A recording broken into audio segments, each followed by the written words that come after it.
Hello everyone, कैसे हैं आप लोग। उम्मीद करता हूँ बहुत अच्छे होंगे।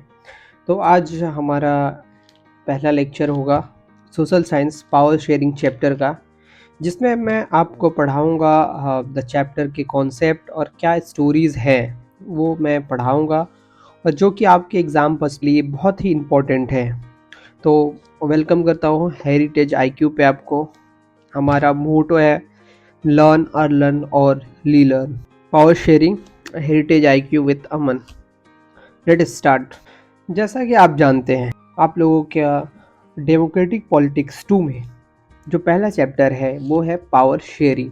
और जैसा कि आप पढ़े होंगे अपने प्रीवियस क्लास के जो डेमोक्रेटिक पॉलिटिक्स 1 का जो बुक था, जिसमें डेमोक्रेसी का कॉन्सेप्ट आप पढ़े होंगे, क्या होता है डेमोक्रेसी और कैसे पावर का डिवीज़न होता है लेजिस्लेटिव, एग्जीक्यूटिव एंड जुडिशरी में। ये सब आप पढ़े होंगे अपने प्रीवियस क्लासेस के बुक्स में, जिसमें आपको डेमोक्रेसी का ट्रेड्स मतलब फीचर्स बताया गया होगा, डेमोक्रेसी के बारे में बताया गया होगा, हमारे कॉन्स्टिट्यूशन के बारे में बताया गया होगा, और हमारा Indian constitution, Indian politics, Indian जो भी पॉलिटिकल सिस्टम है वो कैसे चलता है उन उसके बारे में बताया गया है। तो आप डेमोक्रेसी का तो डेफिनेशन और उसके फीचर्स तो जानते होंगे।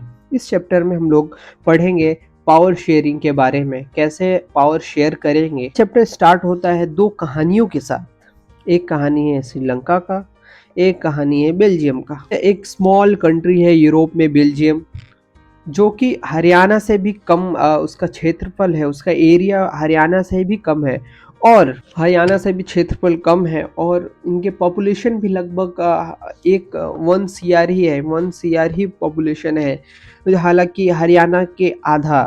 और एक तरफ है श्रीलंका जो आइलैंड नेशन है, जो फ्यू किलोमीटर्स के दूरी पे स्थित है तमिलनाडु से हमारा।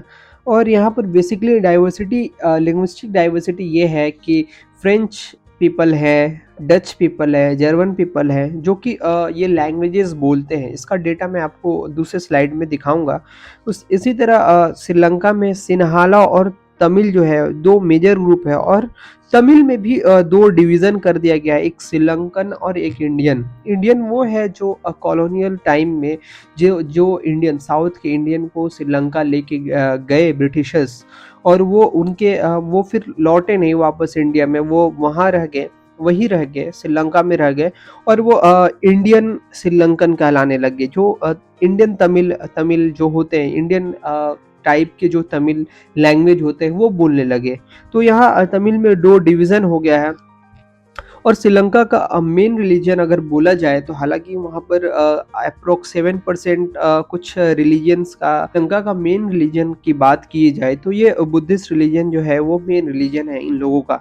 तो अब स्टार्ट करते हैं वो कहानी से। ये मेरा ही हैंड राइटिंग है, थोड़ा गंदा है, बट आप लोगों को मैनेज करना होगा। ये मैं बुक से लिया हूँ। श्रीलंका जो है 1948 में आज़ाद हुआ।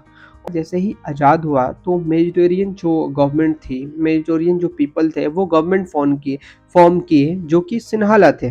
और 1956 में एक एक्ट पास हुआ श्रीलंकन पार्लियामेंट में, जिसमें सिन्हाला को ऑफिशियल लैंग्वेज का दर्जा दिया गया, और जो सिन्हाला पॉपुलेशन जो था उसको यूनिवर्सिटी में, जॉब्स में, यूनिवर्सिटी में सब जगह प्रेफरेंस देने लगे। और जो तमिल थे, सेकेंड क्लास सिटीजन, वो अपने ही कंट्री में बन गए, और उनके साथ डिस्क्रिमिनेशन होने लगा एवरी फॉर्म में। और सिन्हाला जो थे वो बुद्धिस्ट रिलीजन से बिलोंग करते थे, तो वो बुद्धिस्ट इम्पोज करने लगे, प्रमोट करने लगे।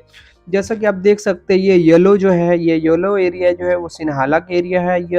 ये जो एरिया है वो आपका इंडियन तमिल का है, और ये जो है वो श्रीलंकन तमिल का है। आपको बता रहा था, जो मेजोरिटी सिन्हाला पॉपुलेशन है वो गवर्नमेंट बनाई, और गवर्नमेंट बनाने के बाद इम्पोज करने लगी। एक 1956 में एक अमेंडमेंट आया, जिसमें सिन्हाला जो लैंग्वेज था उसको ऑफिशियल लैंग्वेज का दर्जा दे दिया गया, कि जो दो ग्रुप थे उनको मतलब सेकेंड क्लास एलियनेटेड कर दिया गया। इनको पॉलिटिकल राइट्स, इक्वल राइट्स नहीं दिया जा रहा था, इनके लैंग्वेज, इनके कल्चर को भी इग्नोर किया जा रहा था। अब सिन्हाला और तमिल के रिलेशन जो होस्टाइल हो गए, एक दूसरे से दुश्मनी हो गए। तमिल लोग जो थे, तमिल लैंग्वेज बोलने वाले लोग, वो अपना स्ट्रगल स्टार्ट कर दिए। स्ट्रगल स्टार्ट किए, क्यों? अपना लैंग्वेज, ऑफिशियल लैंग्वेज के रिकॉग्निशन के लिए। कहाँ? जहाँ पर वो लोग रहते थे, इक्वलिटी के लिए, एजुकेशनल राइट के लिए। और वो 1980s के टाइम में एक डिमांड आता है कि तमिल सेपरेट स्टेट का डिमांड है, तमिल इलम का डिमांड आता है तमिल लोगों की तरफ से। तो और जैसा कि सिन्हाला जो वेजिटेरियन है वो डिनाई करते हैं, और ये सिविल वॉर छिड़ जाता है श्रीलंका में। तो जैसा कि श्रीलंका का हेल्थ, इकोनॉमी, एजुकेशन बहुत ही अच्छा हुआ करता था, बट ये सिविल वॉर के बाद एक सेटबैक देखने को मिला, और श्रीलंका पूरी तरीके से मतलब कंट्रोल नहीं कर पाया, और सिविल वॉर कंटिन्यू चलता रहा। ये थी श्रीलंका की स्टोरी। दूसरी स्टोरी है बेल्जियम की स्टोरी से स्टार्ट करते हैं। बेल्जियम का पॉपुलेशन में भी बहुत डाइवर्सिफिकेशन था। जो जैसा कि आप देख रहे फ्लेमिश रीजन जो थे उसमें 59% डच लोग रहते थे, और 40% जो लोग थे, 40% फ्रेंच लोग थे जो वेल्वेनिया रीजन में रहते थे। और जो ब्रुसेल था, ये ब्रुसेल एक कैपिटल था जिसमें 80% आपका फ्रेंच और रिमेनिंग डच रहा करते थे। तो आप देख सकते हैं अगर पूरे कंट्री में डच मेजोरिटेरियन है, फ्रेंच माइनॉरिटी है। हालांकि जो ये छोटा सा एरिया है कैपिटल में, फ्रेंच मेजोरिटेरियन है और डच माइनॉरिटेरियन है, और 1% यहाँ जर्मन पीपल रहते हैं। जो बेल्जियम कंट्री थी वो एक डिफरेंट पथ रिकॉग्नाइज की, डिफरेंट पथ चुनी, ताकि उनकी कंट्री में स्टेबिलिटी और प्रोग्रेस बने रहे। तो हम लोग एक स्टोरी दिया गया है जिसके माध्यम से हम लोग समझेंगे कि ये स्टोरी में क्या बताया गया है। 1970 से 1993 में बहुत सारे अमेंडमेंट किए गए, लगभग 4 टाइम, जिसमें ऐसा अमेंडमेंट किया गया ताकि जो भी कम्युनिटी है आपस में पीसफुली रह पाए। सेंट्रल गवर्नमेंट में इक्वल रिप्रेजेंटेशन दिया गया फ्रेंच और डच को, और सब स्पेशल लॉ कुछ बनाया जाए जिसमें यूनिलैटरली दोनों कम्युनिटी अपना अपना अपना डिसीजन लेगी। और ब्रुसेल जो एक कैपिटल था, यहाँ पर एक सेपरेट गवर्नमेंट बनाया गया जिसमें दोनों को इक्वल राइट दिया गया, फ्रेंच को भी डच को भी। जो डच थे वो एक्सेप्ट किए सेंट्रल गवर्नमेंट में फ्रेंच को इक्वल रिप्रेजेंटेशन, और जो फ्रेंच लोग थे वो लोग ब्रुसेल में आपका डच लोगों को इक्वल रिप्रेजेंटेशन दिए। जैसा कि आप एक स्ट्रीट बोर्ड देख सकते हैं, यहाँ फ्रेंच में भी और डच में भी लिखा गया है। एक टाइप का कम्युनिटी गवर्नमेंट भी बनाया गया। हाँ, ये बहुत ही कॉम्प्लिकेटेड सिस्टम है, लेकिन ये एक बहुत नायाब और नए किस्म का सिस्टम है जिसमें समझाया गया है कि कैसे हम अगर मैनेज करना चाहे, पावर को शेयर करें, तो कितना इजीली एक डाइवर्स कंट्री में भी हम पीसफुली और प्रोग्रेस कर सकते हैं। वही श्रीलंका का आप देख सकते हैं कि छोटी सी कंट्री है, बहुत ज़्यादा बड़ी कंट्री नहीं है, लगभग हरियाणा के साइज का है, और हरियाणा से पॉपुलेशन भी लगभग सेम है, लेकिन डाइवर्सिटी है और पावर शेयर नहीं किया गया है ग्रुप्स के साथ। तो इसलिए यहाँ पर एक सिविल वार हुआ, और जो कंट्री थी उसको एकदम, जो इनका प्रोग्रेस था वो एकदम डूब गया, और कंट्री का डाउनफॉल होने लगा। तो यही चैप्टर में समझाया गया है कि जो कैसे हम लोग पावर शेयर करें ताकि हम पीसफुली और प्रोग्रेसफुली रह सके, और डेमोक्रेटिक वैल्यू को हम लोग अपग्रेडेड करें। 2 स्टोरी बताया मैं, 2 डिफरेंट अप्रोच है पावर शेयरिंग का, और दोनों ही कंट्री डेमोक्रेटिक कंट्री है। सबसे बड़ी बात ये है। और रीज़न बिहाइंड पावर शेयरिंग जो हम लोग करते हैं उसके पीछे क्या रीज़न है? एक तो जो है reduce possibility of conflict between groups. अगर हम पावर शेयर करते हैं एक दूसरे के साथ इक्वल पावर शेयर, तो यहाँ कॉन्फ्लिक्ट होने का चांसेस एकदम कम से कम हो जाता है, और कंट्री में स्टेबिलिटी बनी रहती है, इंटरनल कॉन्फ्लिक्ट नहीं होती है, सिविल वार नहीं होती है। पावर शेयरिंग जो है, power sharing spirit of democracy, democracy का एक स्पिरिट भी है, और ये एक दर्शाता है कि एक लेजिटिमेट गवर्नमेंट जो है जिसमें people participation, different stakeholders को लाया गया है, कंट्री का अच्छा से अच्छा प्रोग्रेस हो सके। तो अब हम लोग देखेंगे forms of power sharing. In modern democracy power sharing arrangement can take many forms. जो मॉडर्न डेमोक्रेसीज है उसमें जो पावर अरेंजमेंट है वो बहुत फॉर्म ले सकते हैं, बहुत तरीके के फॉर्म ले सकते हैं। जैसे कि power shared among different organs, कि आप पढ़े ही होंगे पिछले क्लास के बुक्स में, जिसमें पावर हमारे इंडियन कॉन्स्टिट्यूशन में पावर शेयर किया गया है लेजिस्लेटिव के साथ, एग्जीक्यूटिव के साथ, जुडिशरी के साथ। लेजिस्लेटिव है जो लॉ बनाती है, एग्जीक्यूटिव जो लॉ इम्प्लीमेंट करती है, एंड जुडिशरी जो देखती है ये अनकॉन्स्टिट्यूशन तो नहीं है, ये फंडामेंटल राइट्स को हार्म तो नहीं कर रही है। और इसी तरीके से एक चेक एंड बैलेंस का प्रोसेस बना रहता है इन तीनों ऑर्गेनाइजेशन में, और एक कंट्री में स्टेबिलिटी रहती है। तो पहला एक ये हुआ कि डिफरेंट ऑर्गन में अगर हम लोग पावर शेयर करें तो एक चेक एंड बैलेंस का कॉन्सेप्ट भी आता है। दूसरी हो गई among different level of government कि दूसरा फॉर्म्स जो हो गया है, जैसे हमारे देश में सेंट्रल गवर्नमेंट है, स्टेट गवर्नमेंट है।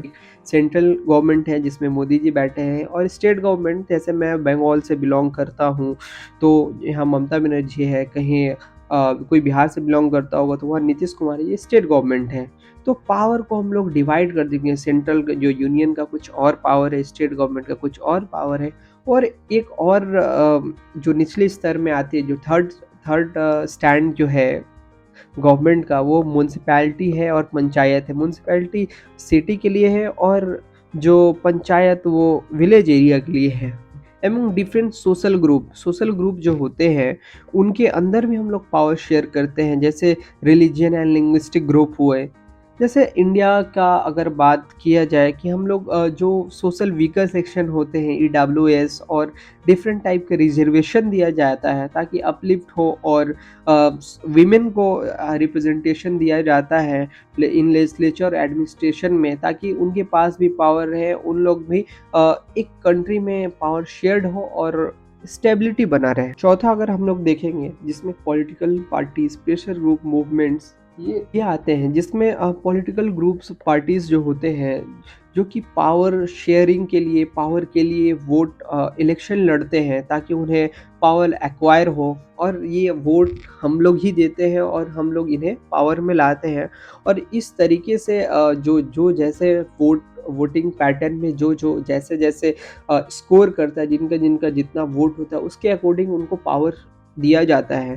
प्रेशर ग्रुप है जो प्रेशर बनाते हैं, जैसे सोशल ग्रुप होता है, कोऑपरेटिव ग्रुप होते हैं, जैसे एक टाइप का प्रेशर बनाते हैं कि उनके अकॉर्डिंग, उनके फ़ायदे के लिए कैसे एक मूवमेंट्स होते हैं जिसमें पावर जो है एक लोगों के हाथ में सीमित नहीं रहता है, वो पावर डाइवर्स रूप पे होते हैं।